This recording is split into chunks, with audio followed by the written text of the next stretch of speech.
अस्सलाम वालेकुम, कैसे हैं आप सब? खैर खैरियत से होंगे। आज एक और नई इन्फॉर्मेटिव वीडियो के साथ हाज़िर हूँ।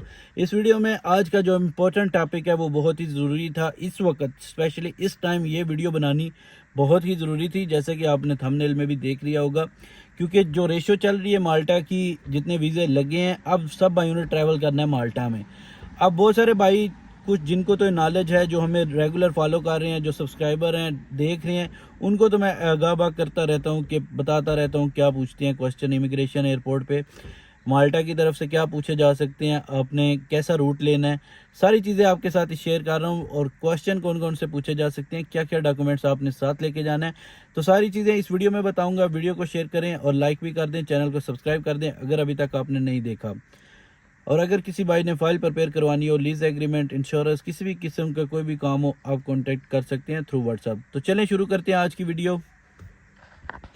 जी भाई, तो सबसे पहले तो आपको सबको जिनका वीज़ा लग गया उनको बहुत बहुत कैंग्रेचुलेशन। और अब आपकी मंजिल होगी माल्टा। अब माल्टा जाने से पहले आपके कुछ काम है यहाँ पे, आपने वो फिनिश करने हैं। जैसे कि रिज़ाइन देना होगा किसी भाई ने, अगर कहीं काम कर रहे हैं, सब करने के बाद आप पहुँच जाएंगे माल्टा। माल्टा में जाने से पहले आपको एयरलाइन कौन सी चूज़ करनी है। अगर आप इंडिया से जा रहे हैं या पाकिस्तान से जा रहे हैं या फिर आप दुबई से जा रहे हैं, कतर बहरीन से, तो आप कोशिश करें कि आप शेंजन एरिया का स्टॉप ओवर ना रखें। कोशिश करें शेंजन एरिया से बाहर आप रखें, जैसे कि तुर्की का आप रख सकते हैं, साइप्रस का रख सकते हैं। इन कंट्री को तरजीह दें। इनमें दो एयरलाइंस बहुत अहम हैं जो जाती हैं, जो अच्छी भी हैं, रिलायबल भी हैं। उनमें एक एमिरेट्स है, दूसरा तुर्किश एयरलाइन है। ठीक है, दोनों को आप चूज़ कर सकते हैं। आप तुर्किश को भी चूज़ कर सकते हैं, एमिरेट्स एयरलाइन को भी चूज़ कर सकते हैं। अब आप पे डिपेंड करता है आपका बजट कितना है। मैं तो इनको प्रमोट नहीं करने आया कि आप एमिरेट्स चूज़ करें या तुर्किश, लेकिन आप इन दोनों को चूज़ कर सकते हैं। ये अच्छी एयरलाइन है और आपको कोई भी प्रॉब्लम नहीं बनेगी। ठीक हो गया, एक्सपीरियंस शेयर कर रहा हूँ आप।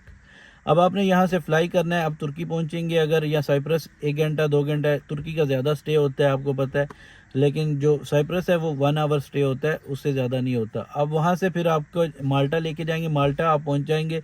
इमिग्रेशन पे कौन कौन से क्वेश्चन पूछे जा सकते हैं आपसे, ये याद रखें कि हर किसी के डिफरेंट क्वेश्चन हो सकते हैं, लेकिन इनमें से ही पूछे जाते हैं और आगे पीछे हो सकते हैं क्वेश्चन। सबसे पहले आपने कौन कौन से डॉक्यूमेंट्स साथ लेके जाने हैं। आपने अपने साथ जितने भी डॉक्यूमेंट्स आपके माल्टा से आए होंगे वो आपने साथ लेके जाने हैं।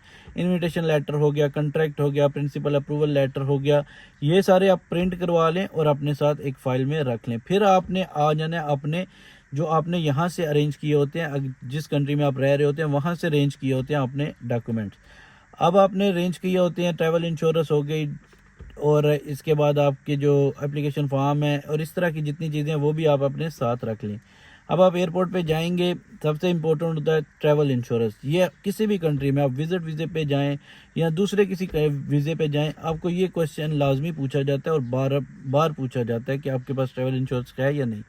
तो आप अपनी ट्रैवल इंश्योरेंस को ध्यान से लेके जाएं, साथ लाजमी लेके जाएं। ट्रैवल आप जब पहुंचेंगे आपके एम्प्लॉयर की डिटेल पूछी जाएगी, आपकी अकोमोडेशन की डिटेल पूछी जाएगी, जो कि लीज एग्रीमेंट होता है या कंपनी प्रोवाइड की है, वो भी आपने अपने साथ रखना है। अब हो सकता है आपको एम्प्लॉयर का नाम पूछा जाए, नंबर पूछा जाए, ईमेल पूछा जाए, ये सारे पूछे जा सकते हैं। इसके बाद आ जाते हैं नेक्स्ट, आपका ट्रैवल इंश्योरेंस देखी जा सकती है।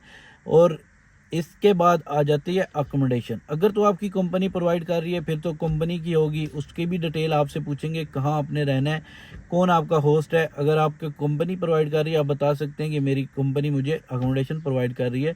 अगर आपने बाहर से लीज एग्रीमेंट लिया है तो आप शो कर सकते हैं कि ये मेरे पास लीज एग्रीमेंट है, ये मेरे होस्ट का नाम है, ये उसका नंबर है, आप उसको शो कर सकते हैं जो भी आपका लीज एग्रीमेंट होगा जहाँ आपने स्टे करना है। अगर आप होटल में जाके स्टे कर रहे हैं कुछ दिनों के लिए, या अपने होटल में रहना है, या आपका कोई वहाँ पे नहीं जिसने अरेंज किया हो, तो आप होटल बुकिंग दिखा सकते हैं उनको कि मेरे पास होटल बुकिंग है, और उस पर नंबर होगा, वो कॉल करके कंफर्म कर सकेंगे अगर आपकी कंफर्म बुकिंग होगी तो।